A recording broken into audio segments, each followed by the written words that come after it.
Oui, en fait, ce qu'on voit depuis ce matin, hein, dans vos différentes interventions, je me mets un peu du côté des employeurs, quoi, enfin, que vous êtes, c'est qu'au fond, voilà, spontanément, on se dit par rapport aux problématiques d'emploi, etc., la formation continue, arrive, intervient, et il n'y a qu'à la mobiliser. Sauf que, et j'arrive au DPC, le problème c'est qu'autour de la formation continue, l'employeur doit piloter en fait différents objectifs. Il y a un objectif de qualification, et vous avez beaucoup insisté là-dessus. Ils arrivent de formation initiale, mais il faut continuer à les qualifier par rapport à l'emploi. Et puis la formation continue, hein, de façon très claire dans les textes, se donne un objectif de qualification au sens diplômant du terme, hein, qui est un premier enjeu pour l'employeur. Le problème, c'est que la formation continue, quand on a une vision un peu plus systémique, puis j'arrive petit à petit au DPC, elle a d'autres objectifs, et tout ça se frotte pour les employeurs. Elle a pour objectif de faire bouger les lignes des différentes professions, parce qu'aujourd'hui, il y a toute une série de choses en cours pour essayer de... on parle de délégation, pas de tâches d'ailleurs, de compétences, ce qui est effectivement un sujet plus important. Et puis, j'arrive directement au DPC, elle a aussi pour objectif de travailler autour de la qualité et la sécurité des soins. Ce qui, vous l'avez abordé, est un autre sujet. Et donc un employeur, il doit à la fois qualifier, adapter à l'emploi, gérer autour des e-bots, c'est ce qu'on a vu, hein, la façon dont se déplacent les lignes de compétences et de professions, et puis la question majeure de la qualité et de la sécurité des soins. Et autour de ces différents objectifs, il a à faire face en fait à plusieurs dispositifs dont, je le dis, hein, parce que je le dis aussi au pouvoir public dont je suis issu, donc je le dis avec beaucoup de simplicité, on est dans une forme d'impensé, à la fois, il y a eu des impensés, hein, dans les textes, à la fois dans l'articulation des différents dispositifs, et on en parlait tout à l'heure en off, et ça avait été d'ailleurs abordé dès 2014, impensé par rapport aux dispositifs financiers, puisqu'à un moment, il y a évidemment des questions de fond que les employeurs peuvent consacrer aux différents dispositifs et aux différents objectifs. Le DPC, c'est quoi? On va voir les difficultés. Le DPC, ce n'est pas la formation continue. Ça veut dire que les employeurs doivent mettre en œuvre la formation continue, telle qu'elle a été d'ailleurs réformée il n'y a pas très longtemps, avec France Compétences, les OPCO, enfin, tout ce nouveau paysage que vous connaissez et qui doit se déployer, et qui est dans le Code du travail. Et le DPC, c'est un dispositif particulier qui a été créé dans le Code de la santé publique,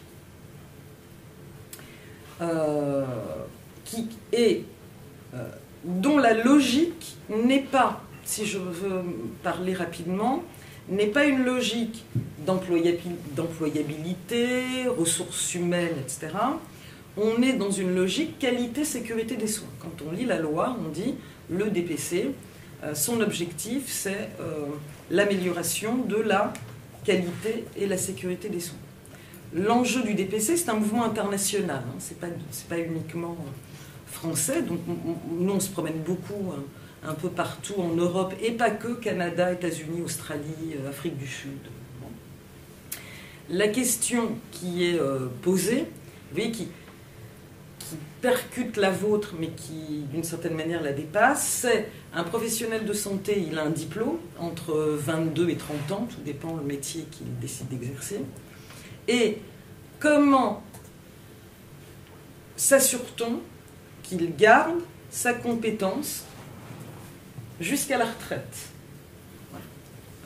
Et l'enjeu, c'est quasi une forme, j'ai envie d'employer un mot un peu, c'est une forme de responsabilité sociale du professionnel de santé, c'est-à-dire comment je garantis aux usagers, aux patients, qu'ils ont toujours affaire à des professionnels qui ont la bonne compétence, sachant, et vous l'avez dit, qu'il y a tout un travail d'ajustement aux évolutions scientifiques, techniques et organisationnelles. Et donc, la question, c'est justement, le DPC est conçu comme un dispositif, et je vais vous en dire quelques mots, qui transforme ce qui était une forme d'obligation déontologique des professionnels de santé, c'est dans tous les codes de déontologie, en une obligation, mais une obligation dont, et on pourra en reparler, la frontière avec la formation continue, la formation professionnelle tout au long de la vie, est certainement à préciser, à penser, à articuler. En fait, c'est quoi le DPC? Premièrement, c'est une obligation. La loi en fait une obligation. Depuis 2009, ça a été réaffirmé en 2016 dans la loi de santé Touraine. Et cette obligation, ça c'est hyper important, parce que pour le coup, ça percute des choses.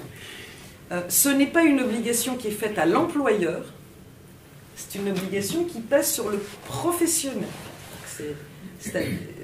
Non mais vous voyez, c'est à lui de démontrer qu'il maintient sa compétence. Et donc, d'une certaine manière, se percute aussi au sein des établissements de santé, on pourra en reparler, le plan de formation et le plan de DPC. Parce que parfois, c'est-à-dire que le plan de DPC, ce n'est pas seulement l'adaptation du professionnel à son poste de travail, au service dans lequel il est affecté, etc. C'est des compétences socles du métier qui évoluent, qui bougent, qui...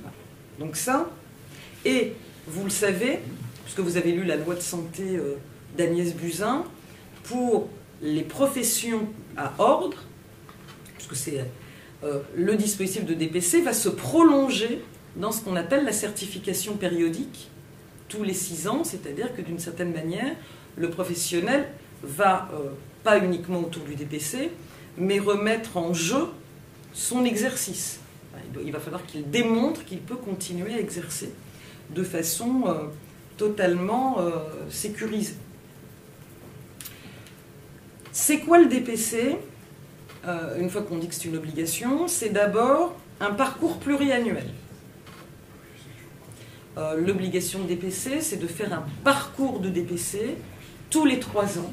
Et à l'issue des 3 ans, le professionnel doit démontrer, c'est lui qui en rend compte, c'est pas vous, employeur.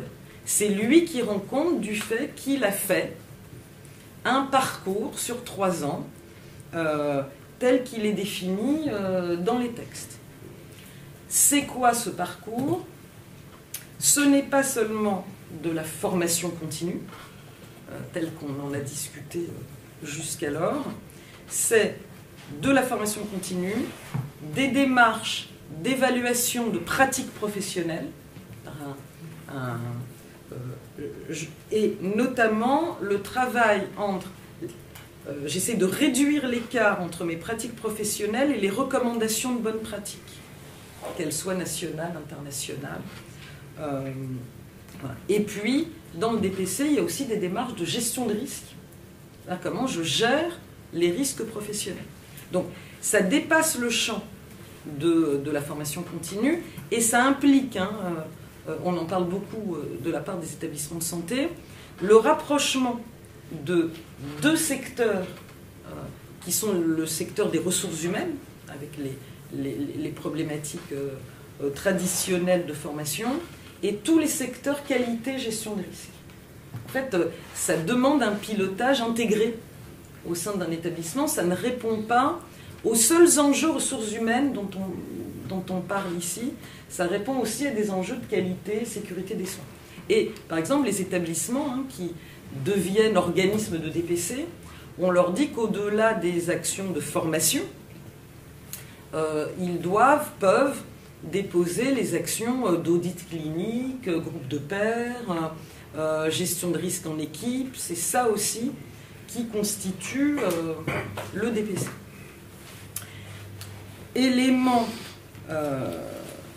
complémentaire, le DPC, ça ne se fait pas sur n'importe quoi, puisque le DPC est encadré par des orientations nationales prioritaires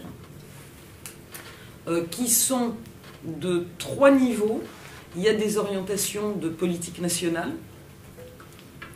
Ça veut dire que par cet arrêté, le ministère de la Santé dit qu'il faut absolument que les professionnels de santé travaillent autour de leur pratique, à la formation, etc., sur des enjeux de transformation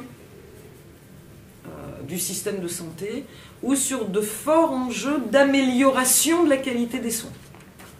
Il y a un arrêté qui est paru le 31 juillet 2019 pour la prochaine période triennale, 2020-2022, et qui trace ces lignes de transformation. Alors j'en cite quelques-uns. Il y a bien sûr tout ce qui est prévention, il y a tout ce qui est pertinence des soins, il y a tout ce qui est évolution organisationnelle, CPTS, travail en équipe, etc.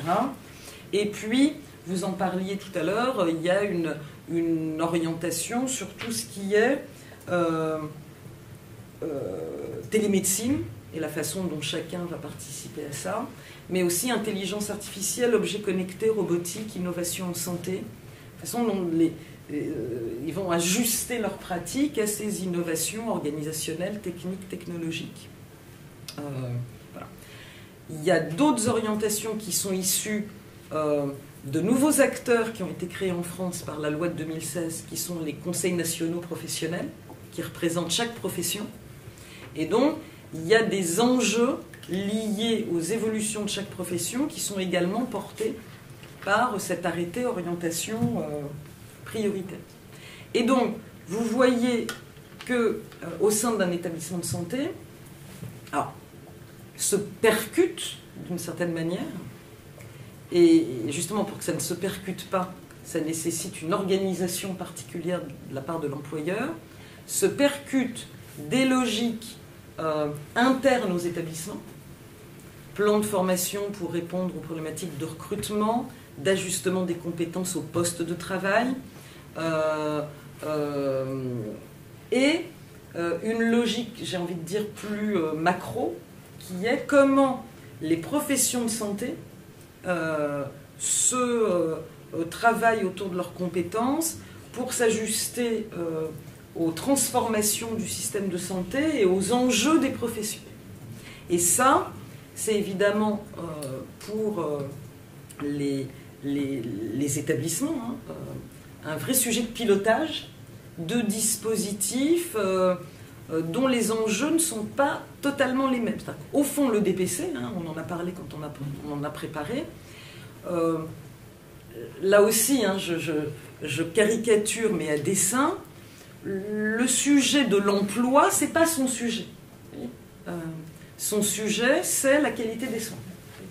Et là, il y a évidemment des choses qui se percutent. C'est quoi l'obligation pour un professionnel? Il y a une obligation minimale. En 3 ans, il doit faire au moins 2 actions de DPC de 2 types différents. Formation, évaluation des pratiques, formation, gestion des risques, évaluation des pratiques, gestion des risques. Ça, c'est l'obligation minimale. Et on est en train de travailler avec les CNP sur des recommandations de parcours de DPC. En 3 ans, c'est quoi l'idéal pour un professionnel de santé, à la fois en termes de type d'action et au fond d'orientation prioritaire dont il faut se saisir. Et en plus de ça, et on pourra en reparler, l'employeur doit faire vivre le système de formation professionnelle tout au long de la vie, avec des questions que vous connaissez mieux que moi, qui sont les questions des fonds consacrés, des financements possibles. Non mais voilà, je n'ignore pas cette complexité. quand je vous en parle. Mais au fond, on a maintenant deux logiques dont il faut qu'on pense ensemble d'ailleurs. Et moi, je souhaite travailler avec France Compétences et les OPCO pour penser cette articulation de ce qui n'est pas spontanément articulé et qui pose évidemment question dans les établissements. Après, puis on a un certain nombre de choses qu'on porte autour du DPC, une fois qu'on a dit ce que c'était, vous en avez beaucoup parlé. On a 5 thèmes qu'on travaille vraiment autour du DPC pour faire avancer la machine. Premièrement, vous l'avez dit et j'insiste encore plus, l'interprofessionnalité. C'est-à-dire que fondamentalement, mais c'est la même chose au fond pour la formation professionnelle. À un moment, indépendamment des métiers, des différents métiers de poste, la question de la compétence est une question qui se réfléchit en équipe. C'est comment on construit de la compétence d'équipe de soins, indépendamment de chacun. Et au fond, la compétence d'équipe, ça c'est un point qu'on a beaucoup travaillé, qu'on a vu à l'international, la compétence d'équipe, ce n'est pas la somme des compétences individuelles, c'est autre chose. C'est une valeur ajoutée de la compétence d'équipe. En fait, deuxièmement, et c'est lié, on défend un DPC au plus près des équipes constituées et des pratiques réelles.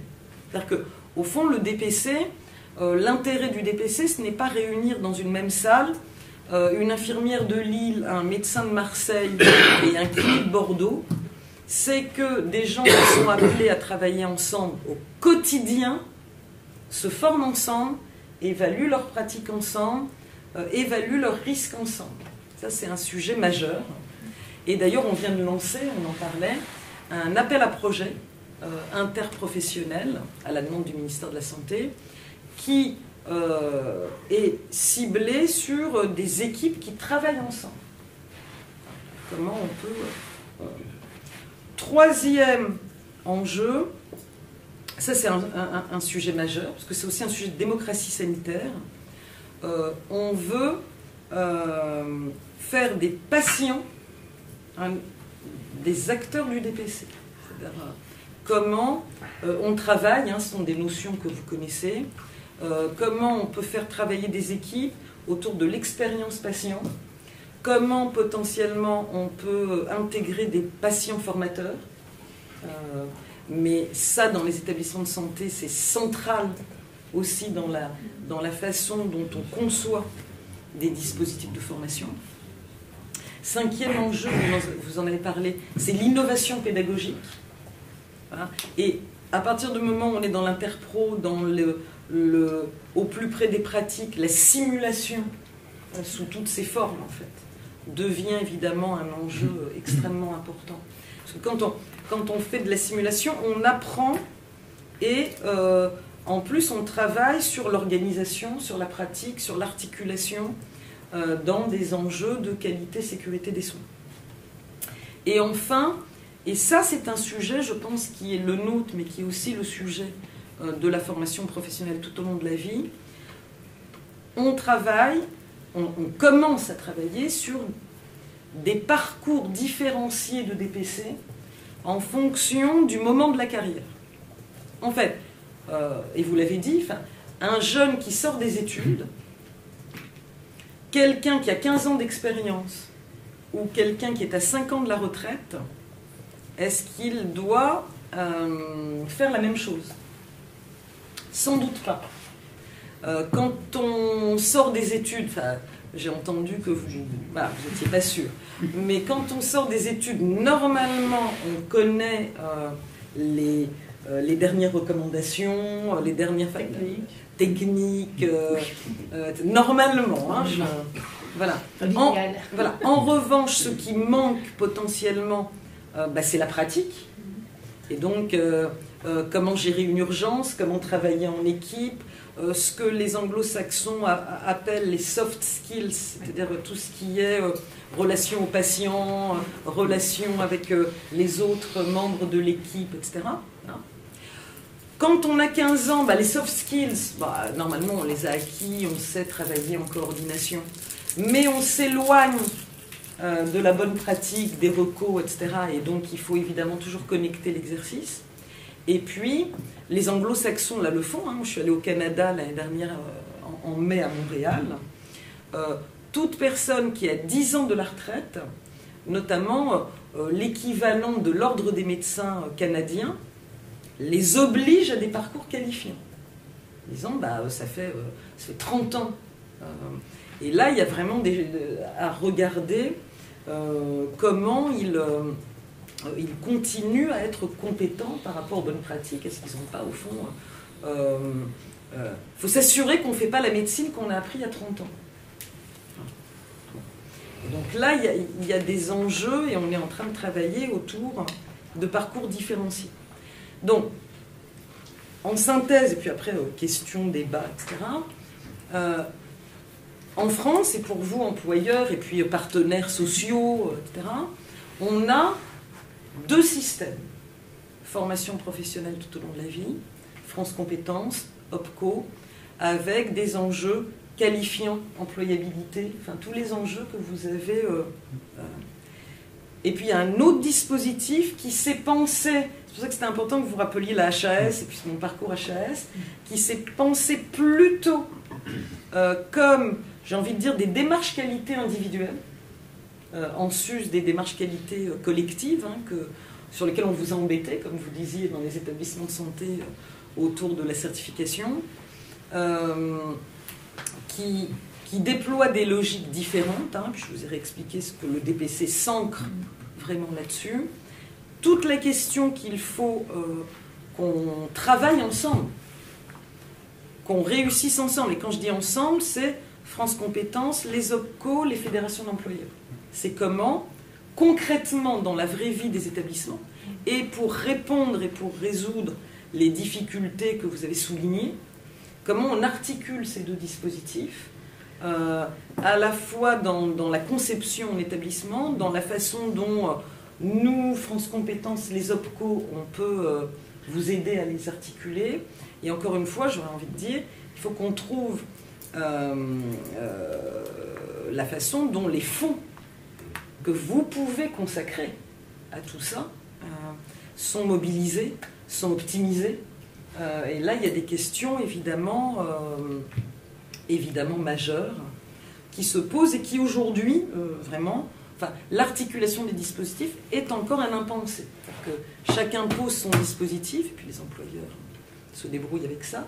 Il y a une articulation nécessaire des 2 dispositifs. Sachant que le DPC peut être aussi, même si son objectif n'est pas le même, un dispositif qui permet les ajustements de pratiques par rapport aux établissements, mais que ce n'est pas son enjeu premier, principal, et que, au fond, une infirmière autour du DPC, ce n'est pas l'adaptation à l'emploi qu'elle vise, elle vise le maintien d'une compétence élargie d'adaptation au système de santé dans son ensemble.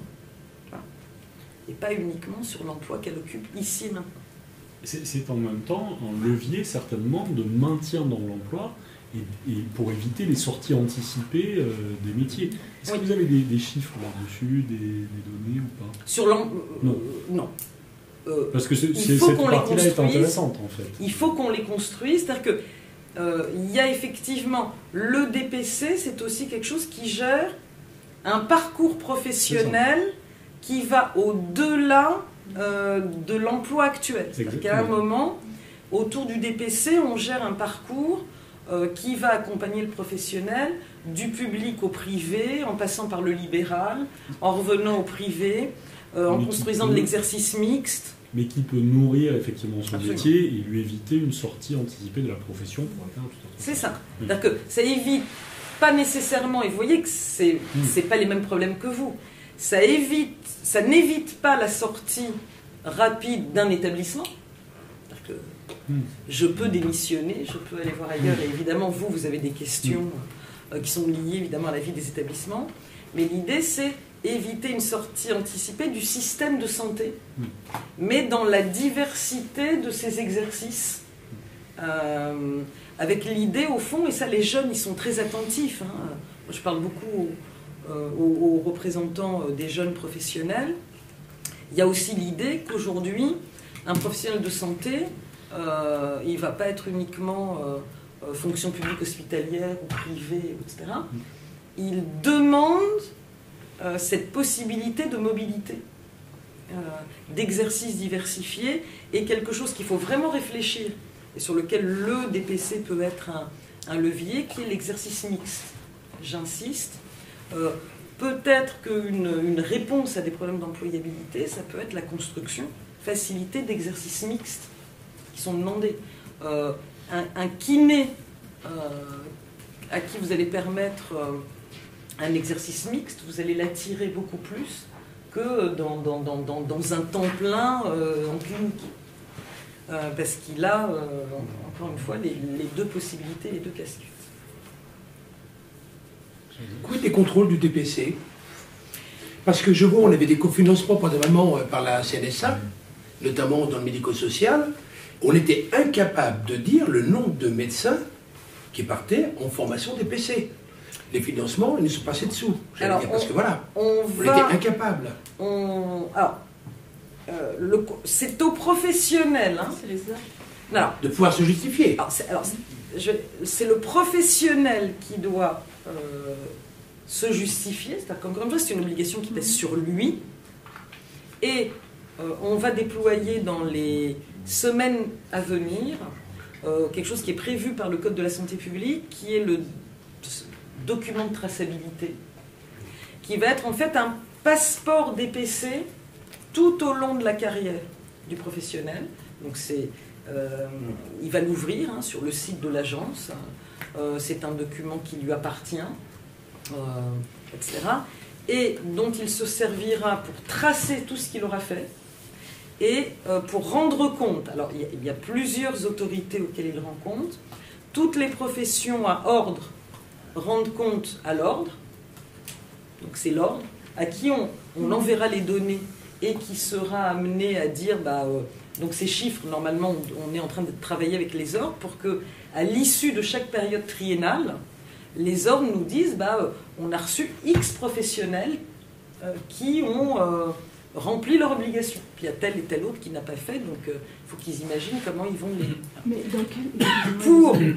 Pour les professions salariées qui n'ont pas d'ordre, c'est l'employeur. Voilà, oui, parce que c'est la connexion entre salariés et employeurs qui me pose question dans cette démarche de traçabilité. Comment l'employeur va en être informé? Il va lui aussi avoir connaissance de ce que le salarié a déclaré? Voilà, comme une obligation individuelle reposant sur le salarié peut être gérée par l'employeur. Vous pouvez... Non, pas gérer, c'est pas ce que j'ai voulu dire. C'est pas gérer. C'est être informé, pour qu'il n'y ait pas de... Si vous avez... J'ai pas dit employeur faire à la place... Vous avez... Non, mais vous avez... D'ailleurs, les ordres, vous avez le droit, tel que le texte est construit, d'exiger à la fin de... À tout moment, c'est écrit comme ça, et à la fin de chaque période triennale, que le professionnel de santé vous rende compte de ce qu'il a fait dans la période triennale. C'est-à-dire qu'il a le document de traçabilité qui lui appartient, vous n'avez pas à gérer le système d'information, mais à l'issue de la période triennale, tous les gens qui sont chez vous, vous leur demandez la synthèse de ce qu'ils ont fait sur les 3 années. Non mais c'est prévu. Parce que le problème c'est même pas ça, c'est que mais personne ne fera rien. Ah si. Mais moi, une infirmière à qui je vais demander ça, je vais dire mais vous avez fait quoi pour moi? Qu'est-ce que vous avez fait pour moi? Quand est-ce que vous m'avez formé au DPC? Je vais lui dire attendez, c'est à vous de le faire. Vous rigolez ou quoi? C'est pas à vous de le faire. Non, c'est pas à vous de le faire. Non. C'est ce que les salariés finissent. Voilà, c'est traduit comme ça. Enfin, c'est... Par rapport à ce que vous avez dit dans votre intervention, qui était très clair sur le fait que la formation gère l'employabilité, je caricature, Non, et, mais le oui, et le DPC gère la sécurité des soins. Dans le DPC, on va avoir quand même une problématique d'employabilité. C'est-à-dire que le salarié qui va revenir vers vous en vous disant « vous ne m'avez pas donné les moyens de mettre en œuvre mon DPC », il va vous poser, on est une source à contentieux qui... Alors, à contentieux, non, puisqu'on a écrit dans les textes... Alors, ça a été jugé par le Conseil d'État. Hein. Non, vous n'aurez pas de contentieux. En revanche, j'ai clairement dit qu'il y avait on aura un contentieux prud'homal. On aura un contentieux prud'homal. Le salarié va dire c'est de votre faute si je mets en danger. Avec l'employeur. Ça, c'est le Conseil d'État l'a jugé, et nous, pour les libéraux, c'est la même chose, puisqu'on gère la question sur les libéraux. Il est écrit dans les textes que l'employeur facilite la mise en œuvre du DPC. Facilite, ça ne veut pas dire finance tout ce qui est demandé par le salarié, etc. Facilite, c'est évidemment le financement d'un certain nombre de choses, mais qui sont à la main de l'employeur. Il est dit d'ailleurs que tous ceux qui doivent financer concourent au financement. Il n'y a pas écrit finance, c'est concours au financement. Faciliter, c'est faciliter en termes de temps de travail, c'est faciliter l'accès à l'information, c'est des tas de choses. C'est-à-dire que les moyens à mettre en œuvre, ce n'est pas que des moyens de financement. Alors on est d'accord, tout ça est une... Non, clairement, et donc moi j'évacue pas cette question qui est une question centrale. À un moment, ce qui n'a pas été pensé, c'est une question systémique en fait, d'organisation des dispositifs, c'est-à-dire en clair, qui fait quoi, qui doit rendre compte de quoi, et surtout, quels sont les financements qui sont à consacrer à tel ou tel dispositif. Et aujourd'hui, on en avait parlé dès 2014, on a, pour les employeurs, qu'ils soient du public ou du privé, des fonds limités et qui sont à la fois dédiés aux dispositifs de formation professionnelle tout au long de la vie et au DPC. Donc évidemment, les deux dispositifs se frottent, se confondent, et il y a à penser leur articulation qui est aujourd'hui un impensé système en fait. Et je comprends complètement vos questions aujourd'hui, parce qu'elles sont fondamentales. Et c'est pas simplement une question de, comment dirais-je, d'articulation. C'est aussi une question de niveau, c'est-à-dire pour l'employeur que nous sommes, on a le sentiment d'avoir, et c'est justifié, d'avoir de plus en plus d'obligations en termes de formation et une vraie obligation de résultat qu'on n'avait pas avant. On a une vraie obligation de résultat et on a le sentiment en parallèle, alors c'est peut-être qu'un sentiment, que les fonds fondent comme neige au soleil et que c'est pas un sentiment, et qu'il va falloir retirer sur la rentabilité, sur les fonds propres des établissements. Et en parallèle, on a les demandes salariales qui sont... et donc là, ça devient un peu compliqué à gérer. C'est un sujet majeur. Oui, moi ce que je voulais dire sur ce que vous soulignez sur l'articulation des deux dispositifs, je pense que ça peut s'améliorer. Pourquoi ? Parce que s'il y a au moins une chose positive dans la loi Avenir Professionnel, c'est le fait que la définition de l'action formation a été élargie et qu'on ne parle plus de plan de formation en plus, mais de plan de développement des compétences. Donc je pense qu'au contraire, il peut y avoir une articulation des deux dispositifs dans les plans, de manière plus construite. Voilà. Après, ce n'est pas l'articulation en fait, uniquement qui pose problème. Bon, il y a cette question de traçabilité, vous le savez, c'est une vraie question pour nous, parce que c'est quand même l'employeur qui monte justement son plan de développement des compétences, donc c'est à minima bien qu'ils soient informés.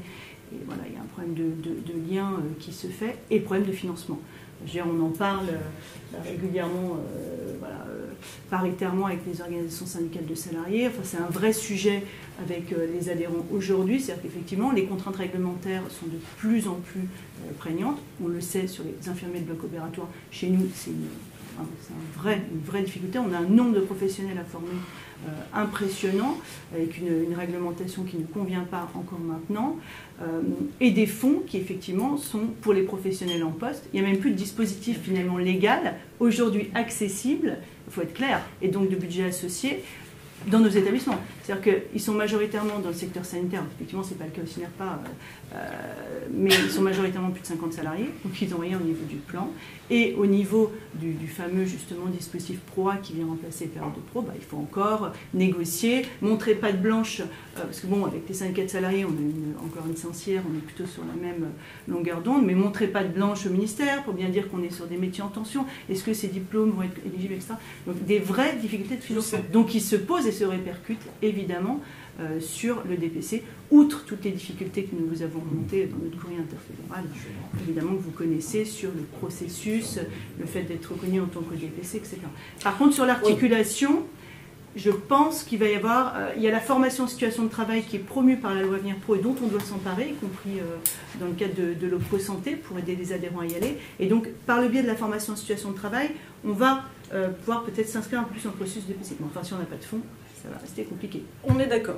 Enfin, moi, la traçabilité, pour moi, n'est pas tellement un sujet, parce qu'on va travailler la façon dont on peut mettre à disposition des données avec l'emploi, mais à la limite, c'est à exiger du professionnel. Hein. C'est-à-dire qu'à un moment, enfin, la traçabilité, pour moi, n'est pas une question, puisque ils doivent rendre compte tous les 3 ans, certains à l'ordre, certains à l'employeur. L'employeur est en situation d'exiger tous les 3 ans ce qu'il a fait. Attendez, je ne suis pas en train de vous dire, par rapport à la question que vous posiez, quand il n'a rien fait et que vous vous dites je ne l'ai pas laissé partir, je ne suis pas en train de vous dire que vous avez à le sanctionner, etc. Mais vous pouvez lui demander vous avez fait quoi? Ça, c'est la première chose. Après, et d'ailleurs, vous voyez qu'avec, moi j'en ai parlé au ministère, avec la question de la certification périodique, qui va exiger encore autre chose. Il y aura des infirmiers, il y aura des kinés, il y aura etc. Le problème va encore être plus important, hein, parce que là, il va jouer l'exercice. S'il dit, moi j'ai rien fait, hein, vous voyez que là, on est sur des questions. C'est pas si simple, hein, la recertification périodique.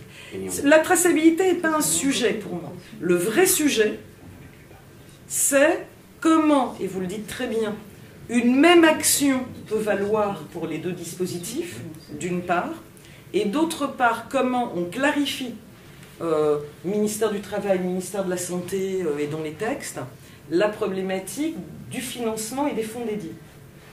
Ça, c'est des vraies questions qui n'ont à ce stade pas trouvé de réponse. Moi, je pense que vous souffrez avec le DPC du fait que, au vu de ce que vous nous présentez, il n'y a personne qui a été voir sur le terrain comment ça se passait. Parce que, vous voyez, la réalité, c'est qu'au départ, le DPC avait été mis en place pour les médecins. Non, il y a quelqu'un, au tout départ, le processus DPC était pour les médecins. Il y a quelqu'un qui a dit, ça serait très bien de l'étendre. Non, dans la loi, jamais. C'était avant, oui, tout à fait. On est vraiment au tout début historique. Ah, ça ne s'appelait pas DPC, c'était ça ne s'appelait pas médicale. C'était la FMC. Ensuite, ça a été passé sur tous les professionnels de santé. Ok. Au jour d'aujourd'hui, les médecins, alors là, je le sais d'autant plus parce qu'on a eu quelque chose il y a 15 jours, les médecins aujourd'hui ne le font pas. Donc on les paye pour aller en DPC, on les paye. Les organismes qui organisent des formations, il y en a eu un à Montargis il n'y a pas très longtemps, donc je vous dis il y a 15 jours, les organismes donnent des financements, ils payent les médecins pour qu'ils viennent faire... non, mais laissez-moi finir. Les médecins le font. Laissez-moi finir. Les libéraux aussi. Et les mecs ne viennent même pas, alors qu'ils sont payés pour venir se former quand même. Ensuite, on nous dit dans les établissements, vous savez quoi? C'est pas à vous de... Voilà, c'est à vos salariés de se former. Donc les salariés ne vont pas aller se former. Nous, on va éventuellement, dans notre plan de formation, trouver des actions qui vont pouvoir être éligibles au DPC, auquel cas, bien évidemment, on va les donner éligibles au DPC, mais il y en aura beaucoup qui ne seront pas éligibles au DPC. Et au jour d'aujourd'hui, on va aussi tarir les plans de formation. Alors, non, mais il y a ça aussi. En ne prenant que des formations. On va donc pas former nos salariés au DPC. Donc, moi, je continue sur exactement ce que vous avez dit. Hein. Je suis dans votre logique. Hein. Donc, moi, en tant qu'employeur, je ne vais pas former au DPC plus que, parce que j'ai pas d'intérêt, parce que par contre, j'ai une vraie formation de mise à niveau sur un de mes robots pour mes kinés, je vais leur faire ça. Mais ça, c'est pas DPC. Et donc, ça peut l'être. Hein. Ah non, mais... Et donc, oui, mais disons que c'en est une qui ne l'est pas. D'accord? Donc je viens de mettre à peu près, mon équipe kiné, je viens de mettre à peu près 25 000 € pour cette formation-là. Donc sur un budget de 50 000, ça ampute quand même déjà beaucoup. Et donc je ne vais pas les avoir formés au DPC. Et puis là, il y a l'ordre un jour qui va leur dire « Ah, au fait les gars, vous en êtes tous de votre DPC parce que voilà ». Et là, ils vont venir me voir en disant « Mais c'est quoi ce délire? Pourquoi vous ne m'avez pas formé DPC ?» Et là, je vais dire « Mais attendez, ça n'est pas à moi. » Non, non, non. Et pour revenir... Non, c'est pas ce que je dis. Non, alors, là, non, je vais repréciser. Si, parce qu'il y a un moment... Alors, les médecins chez vous, il n'y a pas de souci, je les prends en charge financièrement. D'accord?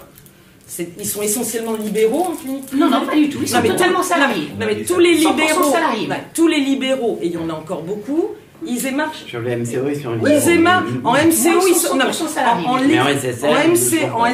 En MCO, ils sont libéraux, ils émarchent chez moi.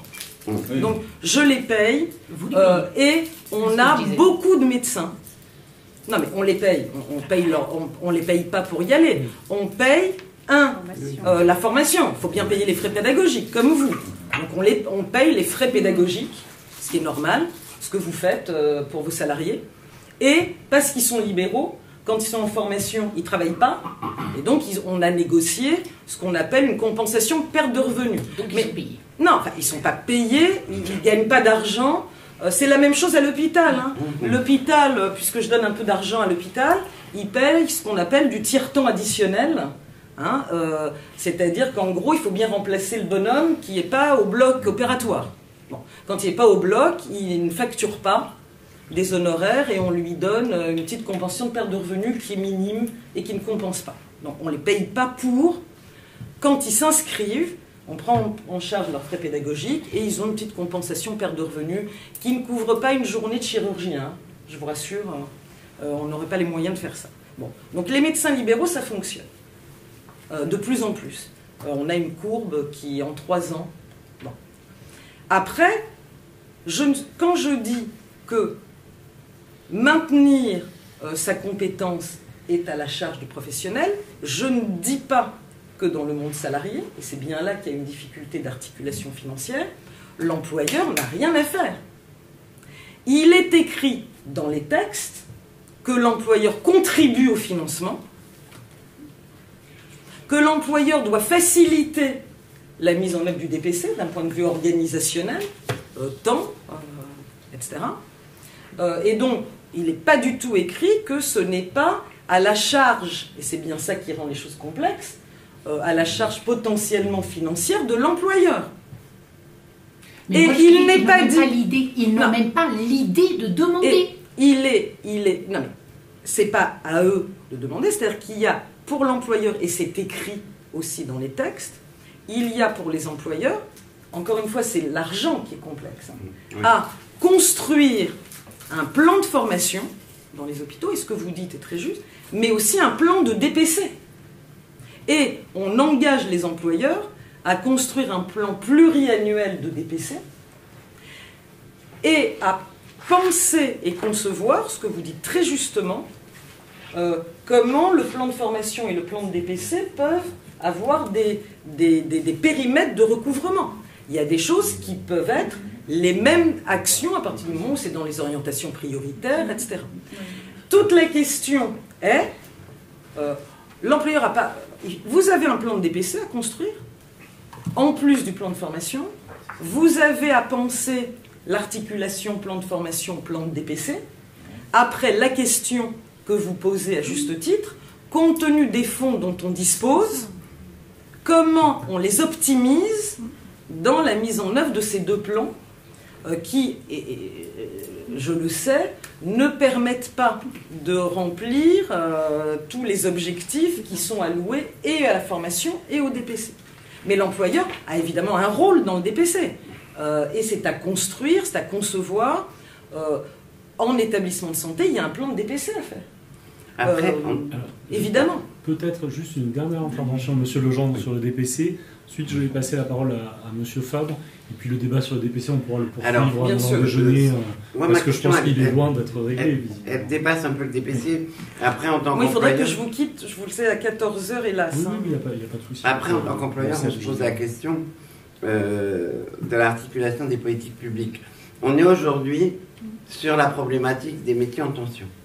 Et quand on entend effectivement DPC, VAE, obligation IMOD, réforme du statut du pharmacien gérant, on se demande si la priorité, et on peut l'entendre, hein, si la priorité, c'est pas largement l'amélioration des pratiques et l'amélioration de la qualité des professionnels de santé par rapport à la nécessité d'avoir des professionnels de santé. Donc, en étant un peu polémique et caricatural, avec ce type de système, on peut penser qu'on aura bientôt des professionnels de santé hyper formés et hyper performants, mais qu'on n'en aura plus. Ouais. Qu'on en aura beaucoup moins que notre besoin, d'où toute la problématique chez des arts médicaux, etc., etc. C'est déjà le cas. Et j'ai bien commencé là-dessus. En fait, on a des dispositifs qui arrivent avec des logiques différentes. C'est pour ça que j'ai beaucoup insisté sur mon parcours HAS, mais oui. c'est pas moi qui ai eu l'idée du DPC. C'est qu'il y a la logique emploi, métier en tension, emploi vacant, enfin tout ce que vous avez parfaitement décrit. Et puis il y a une autre logique qui est d'ailleurs portée par les usagers, par toute la problématique qualité, sécurité des soins, qui est au-delà d'avoir des professionnels en poste. Comment on s'assure que ces professionnels déploient les bonnes pratiques, travaillent en sécurité. Et il y a deux logiques. Et toute la question, c'est comment on les articule. Et demain, qu'est-ce que je vais accepter? Est-ce que je vais accepter d'être mal soigné ou d'être pas soigné? C'est ça.